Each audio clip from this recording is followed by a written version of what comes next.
Being a console kid, we really didn't have many options to experience the Wild West in video game form until Rockstar released Red Dead Revolver in 2004, which was a linear action Wild West adventure with a great dueling system and a mature story. And obviously, looking back on it now, this was just Rockstar testing the waters before shifting to work on the pinnacle of Wild West games, Red Dead Redemption in 2008. But in 2005, publisher Activision and developer Neversoft took a hard pivot from their successful Tony Hawk series and instead released the mature, cinematic, gritty, but also really poorly named Gun.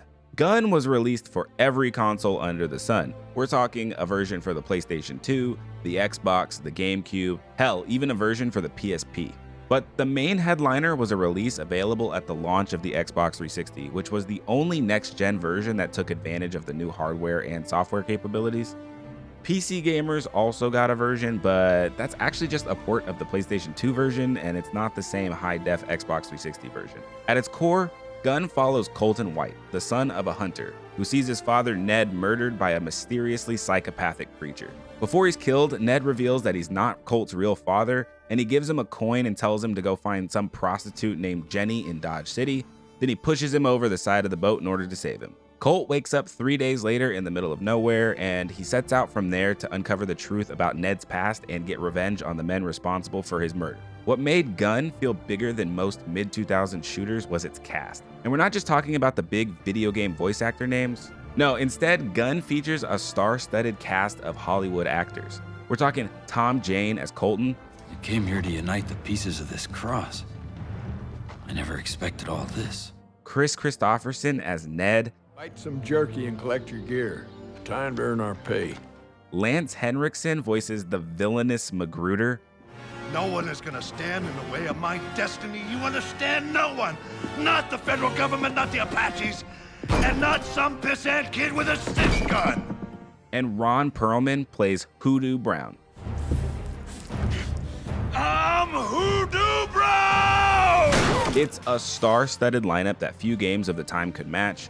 Neversoft's insane run of successes with Tony Hawk earned them and Activision the cash and the reputation to really bring out the big guns for this one.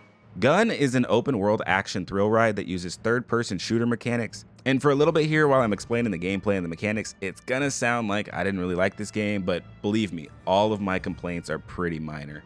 Being that it's one of those games before Gears of War set the standard for third-person shooters, the reticle sits directly above Colton's head, which makes it really awkward to peek around corners. You can't slice the pie whenever you're aiming around cover, and you can't take cover directly on objects. Instead, you have to actually stand up in order to shoot enemies over the cover, or you can use the D-pad for this incredibly awkward leaning mechanic. The whole thing sort of just reminds me a lot of the feeling of playing SOCOM 2, a game that also feels tragically dated in hindsight.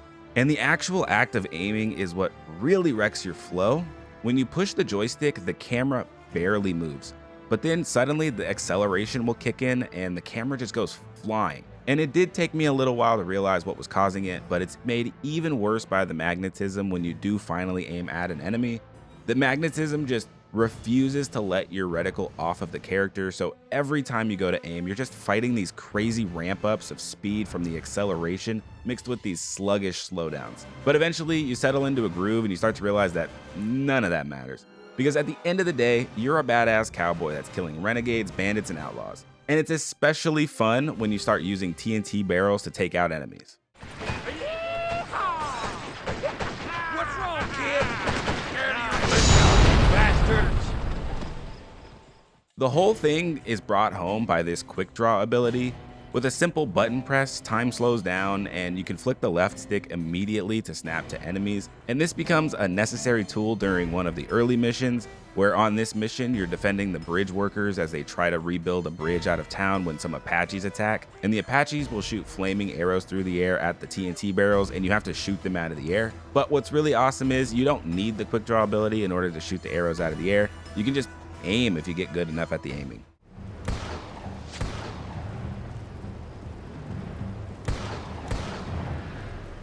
In addition to your pistol, you can also carry a rifle, a shotgun, a sniper, and a bow. And just like, pretty much every game that has one, the shotgun is busted. You can also throw Molotovs and dynamite sticks, but the throw animations are clunky as all hell, and they're pretty difficult to aim and they require you to be really precise.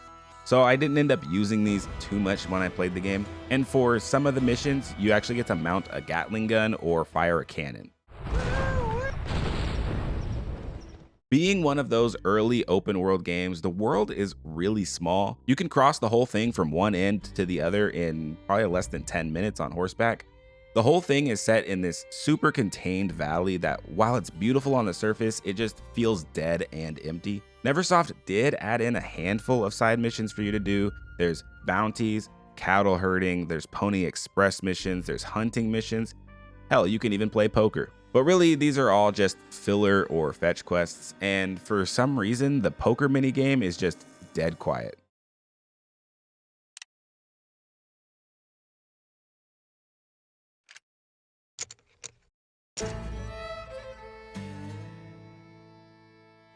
The side missions do become necessary.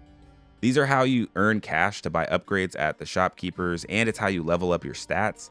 You can get through the game for a while without any of these upgrades, but eventually you're just gonna hit a wall. My wall was this big bad Sergeant Hollister boss fight.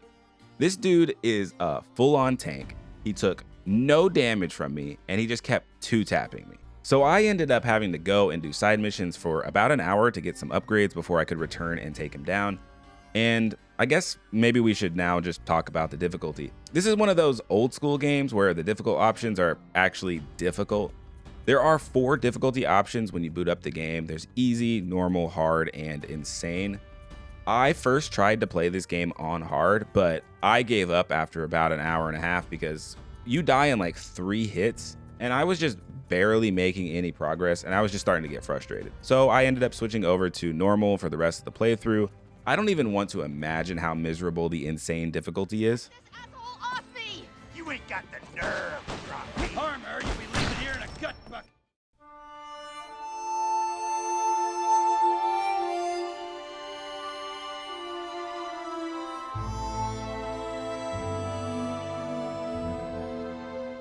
Visually, Gun looks like a game from 2005 with all the ups and downs. Even the Xbox 360 version couldn't escape the polygonal in-game models, the short draw distances, and the flat landscapes. It was clearly a rushed port that barely took advantage of the new hardware. But where you really feel the age is in the towns. Empire City is kind of the only real town in the game, but for some reason there are no NPCs walking around. My guess is that they ran into issues with the performance, so they had to remove the townsfolk, but someone just forgot to tell the audio team, so what you end up with is this truly haunting ghost town vibe.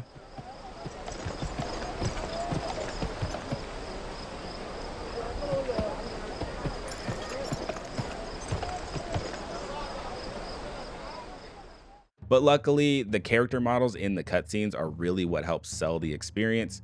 You're really here for the story, and I was especially pulled in once I had to ride through the landscape listening to the excellent soundtrack.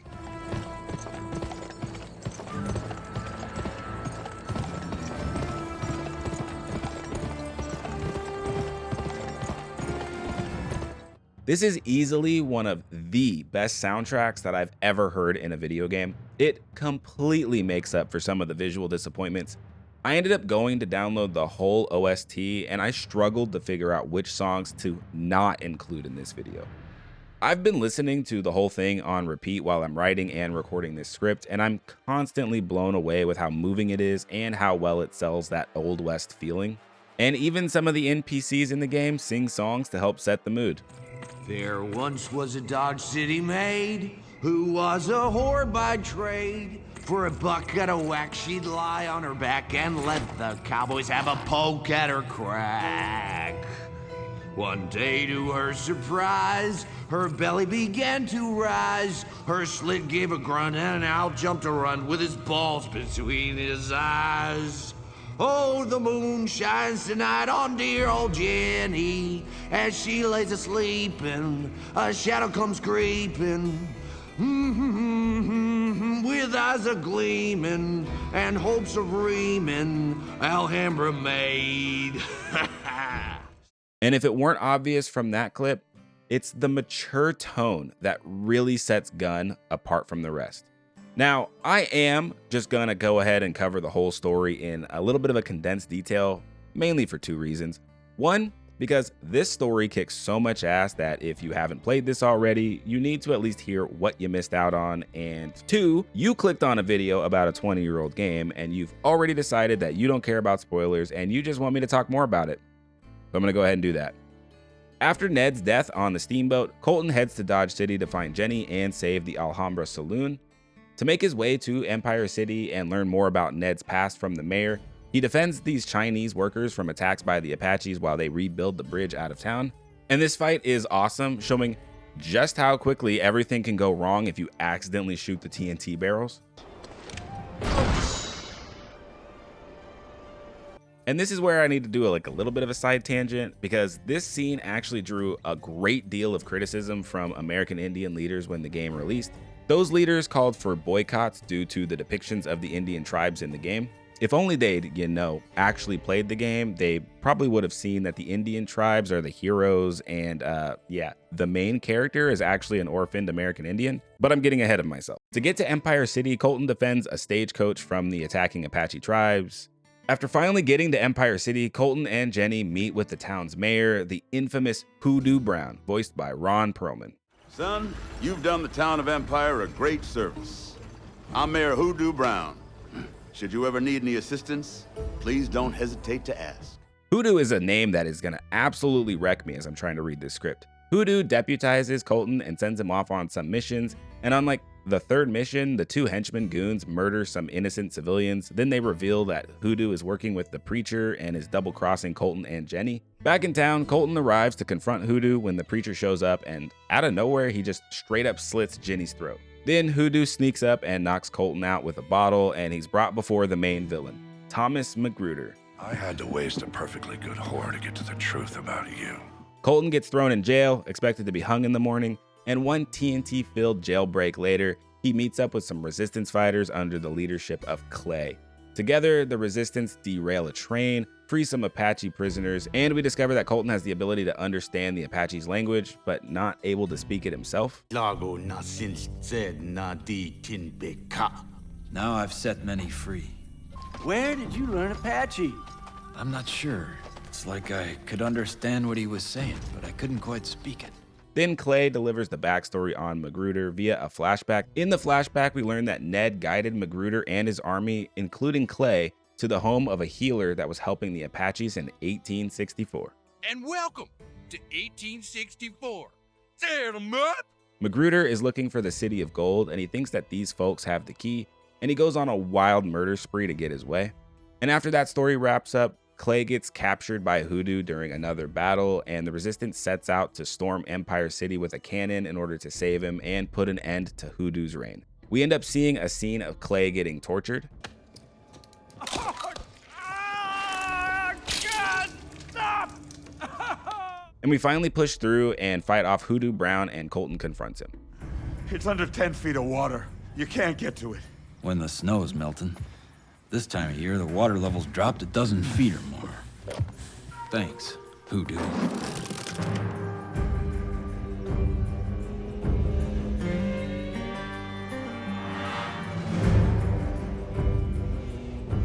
You son of a bitch!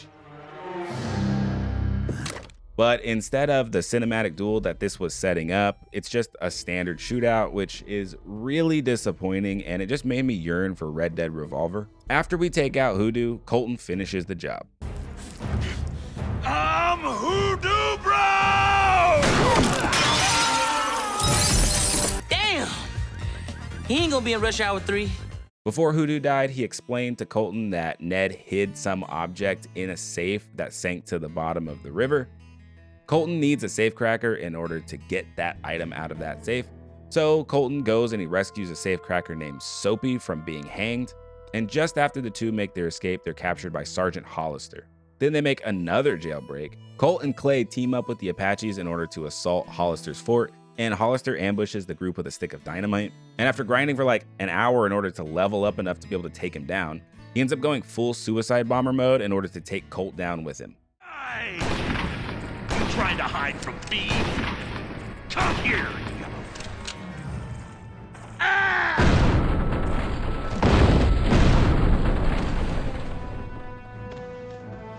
Shame to waste good dynamite. Then the preacher just kind of shows up and realizes that he came to the wrong neighborhood as Colt finally takes him down too. You can't. I'm unarmed. You kill me and your soul will be as cursed as mine. This is for Jenny.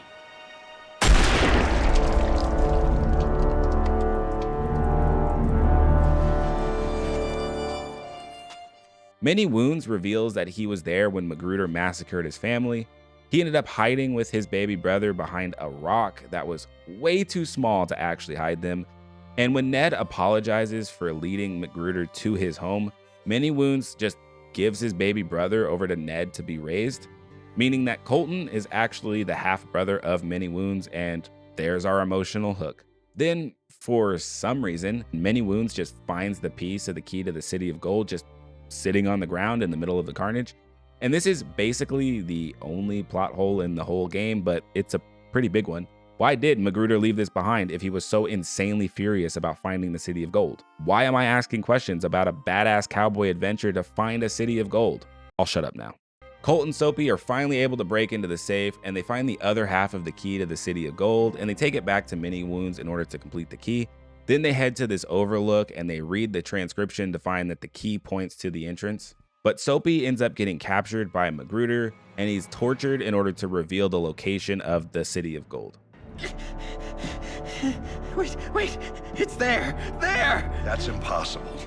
I've sunk shafts all over that sector. You gotta dig up, you damn fool. It's above you. Of course. Dig up. Colt and Clay ends up pushing a cannon through Magruder's mines in order to hunt the bastard down. And finally, Colt reaches Magruder. My whole life, I've been searching for this. Has it been worth all the bloodshed? How can you ask a question like that when your eyes are feasting on such magnificence? I don't see anything magnificent. Just a fat, one-eyed bastard whose greed has no boundary. That sounds like Ned talking. No, this is Ned talking. Okay, Magruder's fight is actually a really good change of pace. It's not just a shootout where you run around in circles shooting at him.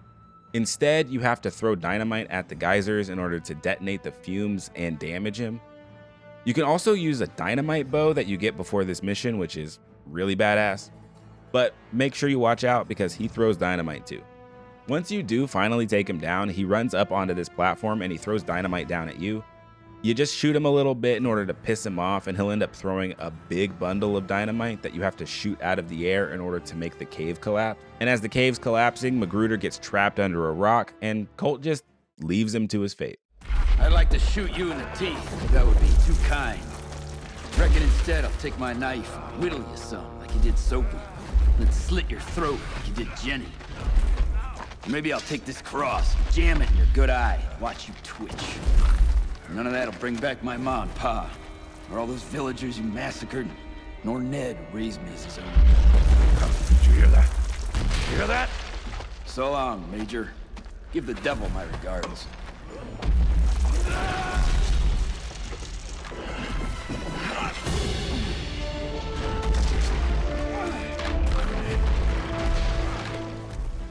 Then Many Wounds rescues Colt, and there's this big sweeping closing shot as the credits roll.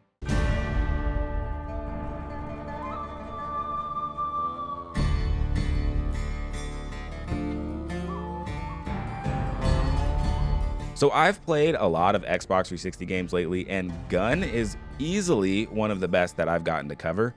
I'm shocked that I never played it back when it came out, because it's way better than I ever expected. I'm pretty sure I've always confused this with Call of Juarez. I mean, I always thought Gun was a first-person shooter Wild West game, so I must have confused it with Call of Juarez, which is a shame because Gun is one of the best Western games ever made. Full stop. Some of the mechanics might feel dated, but for a 2005 release, pretty easy to forgive them. The cinematic storytelling and the brutal tone really make it stand out. Red Dead Redemption still wears the crown firmly on its head as the best Wild West game of the 7th console generation. Gunn helped prove player appetite for a truly open-world, mature Wild West tale. On the Xbox 360 especially, this was a showcase of a launch title. Gunn isn't just good. Gunn was one of the best games available at the launch of the Xbox 360.